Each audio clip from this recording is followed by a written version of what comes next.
नमस्कार, आप देख रहे हैं भारत समाज न्यूज। भारत समाज न्यूज आज आप पहुंची है हरियाणा पानीपत के समालखा क्षेत्र पट्टी कल्याणी गांव में। मदन छोकर द्वारा जहां एक कंपनी को कॉस्मेटिक की फैक्ट्री लगाने के लिए जमीन देने तथा बदले में कंपनी में 40% शेयर की हिस्सेदारी के लिए बात कही गई, वहीं दूसरी ओर गांव वालों ने बाप बेटे की कालाबाजारी का भंडाफोड़ किया। पानीपत के समालखा इलाके के पट्टी कल्याणा गांव में जमा हुए ये ग्रामीण अपने ही गांव के मदन छोकर और उनके पुत्र अभिषेक छोकर से परेशान है। मदन छोकर और उसके बेटे अभिषेक छोकर की गांव में आए दिन शिकायतें मिलने से ये सब दुखी है और अब ताजा मामला और सामने आ गया जब मदन छोकर, अभिषेक छोकर और उनके 3 सहयोगियों ने केरोरामा कंपनी में कार्यरत राजा चौबे को बंद कमरे में ले जाकर पीटा और रिवाल्वर दिखाया व जान से मारने की धमकी दी। केरोरामा कंपनी को मदन छोकर और अभिषेक छोकर ने खादी ग्राम व वक्फ बोर्ड की जमीन को अपना बताकर बेचने की जालसाजी की थी। इस मामले की एफआईआर समालखा पुलिस स्टेशन में दर्ज है। राजा चौबे और उनके 2 वकील आरोपी को जल्द से जल्द गिरफ्तार करने की मांग कर रहे हैं। 2022 को शाम का समय था सर, उसमें मेरे को पता चला था क्योंकि जब मैं लाइसेंसिंग पार्ट के लिए गया हुआ था वक्फ बोर्ड पे, वक्फ बोर्ड का जो पेपर्स थे उसके लिए जब मैं लाइसेंसिंग के लिए गया हुआ था एलपीजी बुलेट टैंक के लिए, तो वहाँ मेरे को पता चला सर कि ये वक्फ बोर्ड की ज़मीन है, इस पे ये हमारी जो गैस की टैंक की है वो नहीं लग सकती है सर। तो इसके लिए मेरा शाम के समय था 25-8 का समय, मदन चोकर वहाँ आया हुआ था फैक्ट्री में। तो मैंने उनसे बात की सर ये जो लीज डीड है ये सही नहीं है सर, लीज डीड क्योंकि इस पर हमें लाइसेंसिंग नहीं मिलेंगे, मना कर दिया। तो सर उस टाइम तो वो बहुत ज़्यादा आग बबूला हो गए और मेरे को बोलने लगे अभी नहीं, मैं बाद में बात करूँगा तुमसे। फिर थोड़ी देर के इंटरवल के समय लगभग 6 बजे का करीब था सर, उसमें से एक आदेश, नेत्रपाल, सुनील और मदन चोकर, मैं वहाँ सामने में बैठा हुआ ऑफिस के केबिन के बाहर पे काम कर रहा था, तभी वो आके बोले चलो चलो तुमको बुला रहा है। जबरदस्ती मेरा हाथ पकड़ लिया उन्होंने और बोला चलो अंदर बुला रहे हैं तुमको, अंदर बुला रहे हैं। और खींच के तीनों थे और मदन चौकर थोड़ा पीछे में साइड में खड़ा हुआ था, मेरे को अंदर ले गया रूम के अंदर और सर रूम के अंदर ले जाके पहले रूम को बंद कर दिया। चारों ने मेरे को घेर लिया और आधे सर स्टार्ट हो गया मारने, मेरे कम से कम लेफ्ट सर जो लेफ्ट कान के पास उन्होंने 5-6 जहाँ पर स्टार्ट कर दिए पूरे मारने। और सर ये हाथ के जो कोनी होते हैं ना सर, इससे भी पीठ पे बहुत ज़्यादा उन्होंने मारा और लात घुसे से सर बहुत मारने लगा। तो सर जब मेरे से ज़्यादा बर्दाश्त नहीं होने लगा, मैं बहुत जोर से आवाज़ करने लगा सर। और साथ में मदन चोकर भी था, वो पीछे भागता भागता है, बोले इसके रिगार्डिंग अगर तुमने पुलिस की कंप्लेन करनी है तो तेरे को जान से मार दूंगा और आज के बाद तू फैक्ट्री में मेरे को मत दिखना। तो सर मैं तो बहुत ज़्यादा उस टाइम सर मेरे को समझ नहीं आया। केरोरामा कॉस्मेटिक प्रोडक्ट लिमिटेड है कंपनी है, इनका मैं एडवोकेट हूँ। इसमें अभिषेक छोकर और उनके पिता हैं मदन छोकर, इन्होंने कंपनी जो है केरोरामा इनसे अप्रोच किया कि भी आप हमारी लैंड पे कोलैबोरेशन करके इसमें इंडस्ट्री इंस्टॉल करें। उन्होंने लेकिन फर्स्ट जो इंस्टांस पे इन्होंने कंपनी ने उसके ऊपर इतनी वेटेज नहीं दी, लेकिन उन्होंने ज़्यादा इंड्यूस करने के बाद कंपनी इस चीज़ के लिए तैयार हो गई, देखने के बाद कि भी लैंड हमारे सुटेबल है और हम यहाँ कंपनी इंस्टॉल कर सकते हैं। तो उन्होंने इसके एवज में कहा कि भाई 40% शेयर आप हमें दे दें और कंपनी लगा दें, हम लैंड कंपनी के नाम ट्रांसफ़र कर देंगे। उसी के अकॉर्डिंग सर इन्होंने कंपनी इनकॉर्पोरेट कर दी और जो इनके लड़के अभिषेक छोकर हैं इनके नाम 40% शेयर कंपनी के कर दिए और वो डायरेक्टर भी हैं इस कंपनी में। अब उसके बाद सर कंपनी ने वहाँ अपनी मशीनरी और ये चीज़ें इंस्टॉल करनी और स्टार्ट कर दी, शिफ्ट करनी और कंस्ट्रक्शन वर्क और काफ़ी सारे जो भी रिक्वायरमेंट थी वो करनी शुरू कर दी। अब कंपनी इनकॉर्पोरेट होने के बाद बात आई लैंड ट्रांसफ़र करने की कि भाई कंपनी के नाम लैंड ट्रांसफ़र होगा तो उसके बाद ही सारी चीज़ें होंगी, लेकिन अब उन्होंने लैंड ट्रांसफ़र करने से मना कर दिया कि अब नहीं कर सकते जी हम, क्योंकि ये हो ही नहीं सकता लैंड ट्रांसफ़र। क्या कारण रहा ट्रांसफ़र ना करने का? अब उन्होंने पहले तो एश्योरेंस दी थी कि लैंड पूरा प्रॉपर हमारा ही है और कुछ डॉक्यूमेंट्स भी दिखाए थे कि जी इसमें देखो आप जमाबंदी जो भी रेवेन्यू रिकॉर्ड थे उसके बारे में पूरे एश्योरेंस दी थी कि भाई हमारा ही प्रॉपर्टी है, सारी चीज़ें हैं। लेकिन जब उन्होंने शेयर लेने के बाद 40% शेयर लेने के बाद तब एकदम से उन्होंने मना किया कि जी हम नहीं करवा सकते, क्योंकि कुछ शेयर इसमें वक्फ बोर्ड का है और कुछ के ऊपर खादी ग्राम उद्योग से के नाम कुछ पोर्शन प्रॉपर्टी का उसमें लैंड मॉर्टगेज कर रखा है इसमें। ये जो आपने मशीनरी लगाई है कितने के लाखों की थी? इसमें एग्जैक्टली तो मैं इसमें नहीं बता सकता कि भाई कितने लाख की थी। अभी तक कंपनी का 6 करोड़ 70 लाख के करीब इसमें लॉस हो चुका है। इसमें धाराएं जो हैं 323 आईपीसी में, 452 आईपीसी, 406, 506 और 34 आईपीसी। इसमें सर आईपीसी की सेक्शन 406 एंड 452 ये जो भी है नॉन अवेलेबल हैं।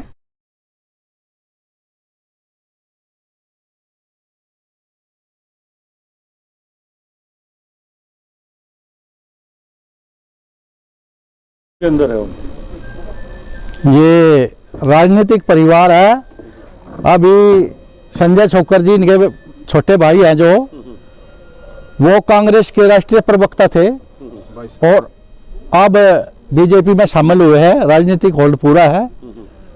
और गांव में एक कॉस्मेटिक जो फैक्ट्री थी, कंपनी थी, जो ये काम करती, तो गांव के बच्चों को रोजगार मिलता, तो इन्हें बनने से पहले ही इसको डल कर दिया। गांव में व्यवहार तो तकरीबन जैसा आप समझ रहे हो वैसा ही है। तो मस्जिद की जमीन है, वक्फ बोर्ड की है, यानी 99 साल का पट्टा लेकर है और ये इनको सबके बेच दिया है, प्लाट काट दिया उसमें। नमस्कार जी, मैं राजवीर छोकर, गांव पट्टी कल्याणा। मदन छोकर की छवि के बारे में आप जो बात कर रहे हो, ये तो पूरा गांव जानता है जिसके बारे में। ये एक ना ही तो एक गुंडा है, ओछी प्रवृत्ति का आदमी है। संजय छोकर का भाई है, जो 22 साल से कांग्रेस में था। अभी बीजेपी की छवि खराब करने के लिए बीजेपी में कूद गया। ये इनकी पहले से प्रवृत्ति रही है, कभी कांग्रेस में, कभी लोकदल में, कभी बीजेपी में। इस तरीके की इनकी परंपरा है।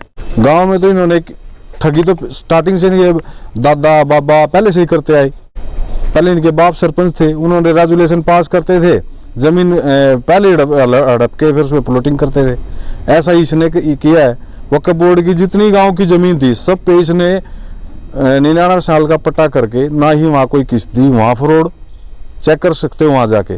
फिर इसमें पूरे में प्लॉटिंग कर दी, आधी में इसने कब्जा किया हुआ है, जो कॉस्मेटिक कंपनी को लीज पे दी थी। खादीग्राम से इसने 2 करोड़ का लोन ले रखा। इस पे इसने वक्फ बोर्ड की जमीन पे इसने कब्जा कर रखा। तो कॉस्मेटिक को क्या मिलना था, पता नहीं कहाँ से फिसाए बेचारे। मदन छोकर के खिलाफ तो बहुत कंप्लेंट है, लेकिन वो है ना जी, कोई सामने आके बोलना नहीं चाहता। गरीब आदमी है, वो बोलेंगे क्या नहीं आगे। कहीं ना कहीं लगता है कि वो दबंगई दिखाई जा रही है। दबंगई तो दिखा रहे हैं जी। ये कांग्रेस में इसका भाई था, उसके सारे पे पूरी दबंगाई करते थे लोग। अभी वो भाई इसको बचाने के लिए इसमें बीजेपी में आ गया। अब उसका सारा लेकर 7 करोड़ रुपए इनके हड़प के बैठे है कंपनी में। अगर नहीं चलानी तो इनकी मशीनें दे दो, कहीं और सेटअप हो जाए कंपनी। हाँ, 10 स्पून है, अनलीगल है, वहाँ पैसे दे के वहाँ दबा जा रहा है इसको। वहाँ गंदे तरीके के सारे काम होते हैं, उसमें अनलीगल काम होते हैं सारे। गांव का पूरा माहौल खराब किया हुआ इन लोगों ने। बदमाशी उसमें होती है, लड़कीबाजी उसमें होती है, हर तरह के धंधे होते हैं। वो अब हिरासत में है या नहीं, अभी गिरफ्तारी नहीं डली है जी। ये होटल कितने समय से चल रहे हैं? ये तो कई सालों से चल रहा है जी, और गांव का पूरा माहौल खराब कर रखा है इन्होंने। मेरा नाम प्रवीण है, पट्टी कल्याणी का। मदन छोकर ने झूठा केस लगा गया, मैं अंदर कर दिया। मेरे पापा ने मरे 4 दिन हुए थे। झूठा केस किस विषय पे आपके ऊपर लगाया गया? मैं होटल में काम करता हूँ सफाई का, वहाँ में उसको मारे और मेरे पे झूठा केस लगा के मैं अंदर करा जी। आपके ऊपर उसने हाथ उठाया, हाँ जी। आपने कोई कंप्लेंट वगैरह की उसके खिलाफ? कर रखिए जी। तो क्या एक्शन हुआ उस पर? कुछ हुआ एक्शन? अब तक तो कोई एक्शन नहीं हुआ जी। अभी आपने पुलिस स्टेशन जाके पूछा भाई मैंने जो कंप्लेंट दी उसका क्या हुआ? झूठा बोल दिया जी। नमस्कार जी, गांव पट्टी कल्याण हूँ बबलू जी।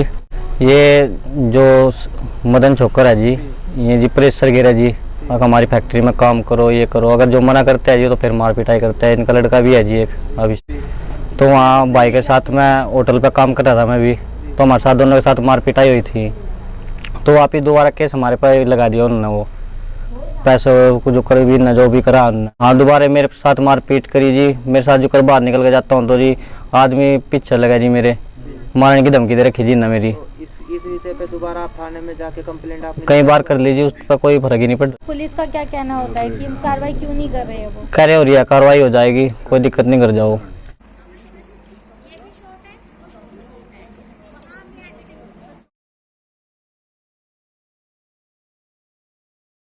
मदन छोकर नाम के एक व्यक्ति हैं, उनसे पहले तो ज़मीन खरीदने की बात एज पर कंप्लेंट हुई है। उसके बाद इन्होंने लीज पे लेना चाहा है इसको, जो कोई डॉक्यूमेंट्री उसके कारण इनकी वो एग्जीक्यूट नहीं हुई है। उसके बाद ये जैसे इन वहाँ गए तो इसके साथ मारपीट हुई है, ये मामला है जी। उसमें FIR हमने लॉन्च कर ली है, इन्वेस्टिगेशन अभी जारी है। सर पिछले साल की जून के महीने में भी एक FIR आपकी तरफ से पहले भी एक FIR लॉन्च हुई है इन्हीं व्यक्तियों के ऊपर। उस समय से लेकर और अब समय तक क्या कार्रवाई हो, थोड़ा विस्तार से बता दीजिए। पिछले जून में जी किसने करा रखी है? कॉलेज से रिलेटेड मामला था, कॉलेज के चुनाव थे, उसमें FIR और अभी वो रिकॉर्ड देख के बता पाऊंगा वो पिछले क्या है वो। बताया था नरेंद्र कुमार जी था।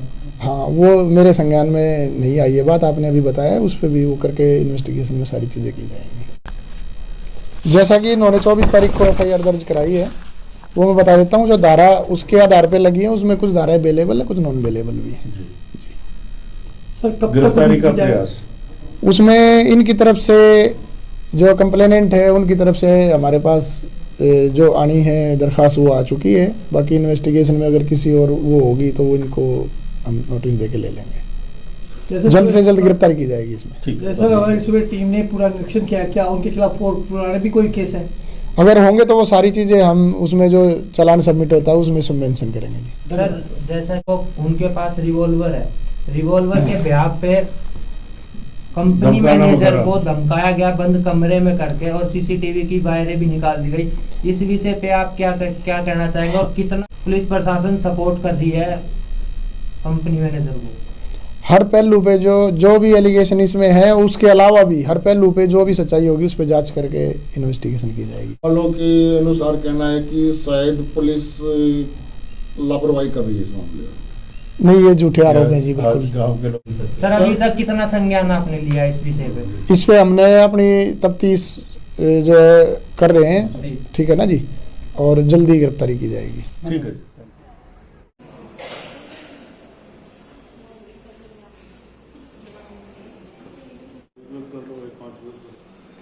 देखिए अभी तो ट्रांसफ़र हुए मुझे 1 मंथ हुआ है यहाँ पे। अभी तो मेरे पास कोई कंप्लेंट आई नहीं है 10 स्पून की है। मैं उस पर रिकॉर्ड चेक करवा लेता हूँ, अगर नोटिस हैं कोई पहले कंप्लेंट आई हुई तो उस पर हम नियमानुसार कार्रवाई करेंगे। दूसरा, पट्टी कल्याणा में ही एक कंपनी बनाई गई, कॉस्मेटिक कंपनी कैरोरामा नाम से। अच्छा। वहाँ 2 लोग पार्टनर्स थे, एक की ज़मीन थी, नाम है मदन छोकर। ठीक है। और दूसरी पार्टी जो गुड़गांव से आई थी उन्होंने आके कॉस्मेटिक की फैक्ट्री फाउंड की, और उन्होंने ज़मीन को अपना बता के वो फैक्ट्री के लिए जो है एग्रीमेंट किया। लेकिन उस ज़मीन पे आधी ज़मीन वक्फ बोर्ड की है, आधी खादी ग्राम उद्योग के पास मोर्गेज है। ऐसे में क्या टाउन प्लानिंग डिपार्टमेंट कुछ इस तरह का एक्शन लेता है अगर कंप्लेंट आती है तो? देखिए अगर हमारे पास परमिशन आती है CLU के लिए किसी फैक्ट्री के लिए तो हम उसके रेवेन्यू डॉक्यूमेंट्स चेक करते हैं। वो तो अगर जिसके ओनरशिप में उन्हीं को परमिशन मिलेगी। अगर इलीगल है तो जिसके नाम पे ओनरशिप है उसको हम नोटिस देते हैं।